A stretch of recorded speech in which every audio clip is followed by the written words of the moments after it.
In today's Escape from Tarkov video, I'm going to show you my MK47 Mutant budget build. It's very effective, very simple and very easy to use, so let's jump right into it.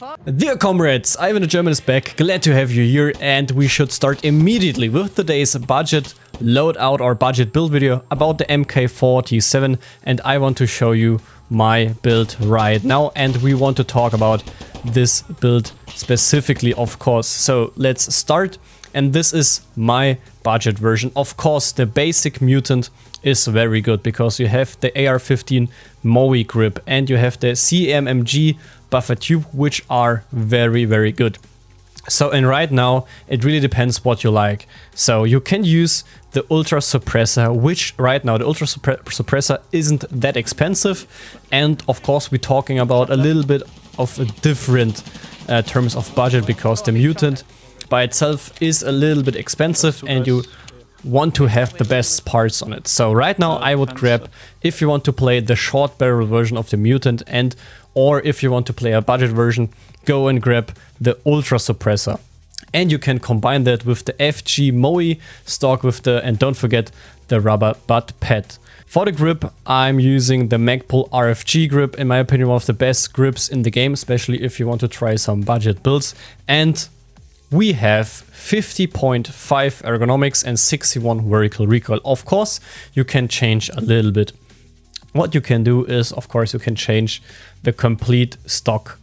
But what you should do if you want to have a little bit less recoil, you can attach the PRS stock. Then, of course, you can change the grip, the front grip. But it really depends on your budget. But let's talk about the muzzle device. What you also can do is you can play the loud version of the mutant. So for the loud version you need the Landtech BMD in combination with the Landtech Dragon, and don't forget the Landtech BMD mitigation device. This build is also very powerful and very nice, but I like to have my weapons suppressed. But as you can see, 70 recoil and 57 vertical. But as you can see, 68.5 ergonomics and 57 vertical recoil. In my opinion, this is also a very nice build if you don't care about suppressors and all of that. But don't forget to attach a laser and light device on your right side. It's very important.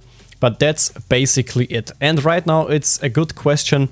Can you change the suppressor? Yes, you can. And there is an alternative if you don't have the Ultra, or sometimes the Ultra is pretty expensive. You can change it to the AAC suppressor.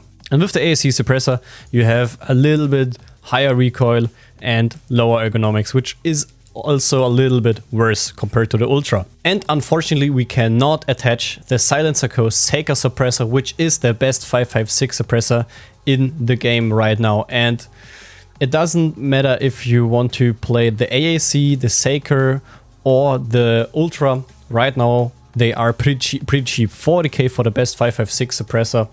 The Ultra is a little bit cheaper. Right now it's an equal price. If you can and if you have the time, try to buy the Ultra suppressor for 35k, and the AAC is also around about 40k. Yeah, so all three suppressors have the same price right now, and the price will change, but right now just a minority, a small amount of the player base is playing a M4 or a HK416 because it's harder to get the good ammo for it right now or in the current meta, and that means it's not so interesting for the big meta gamers out there to buy one of these suppressors. But the mutant is very popular because it's, compared to other meta ammunitions, it's quite easy to get BP rounds, and that's why the mutant is so powerful. BP rounds in Tarkov are very nice, and we will talk about it in a separate video, but the mutant is very powerful, and it is right now one of the best, in my opinion, the best meta weapon. Almost no initial recoil, very easy to control with 650 rounds per minute. Recoil, look at that guys, it's not even the best recoil build. 42 vertical recoil is almost nothing for that caliber, and don't forget you can shoot some AP rounds with that thing. It's a little bit unfair to some other AKs, but right now the mutant is the thing. but the meta parts are quite expensive. As you can see right here, 62k for the suppressor. And you need the long barrel for the mutant, which is also very expensive because this is the meta right now and that's why it's so expensive. And right now it's your turn. What do you think about this power creep in Escape from Tarkov? What do you think about the mutant? And write it in the comments below, and I'm really interested about your progress and your struggle in Tarkov. And in the end, don't forget to like this video because we Germans want to win at least something, and I would really appreciate your like. And see you in the next video and stay safe as always.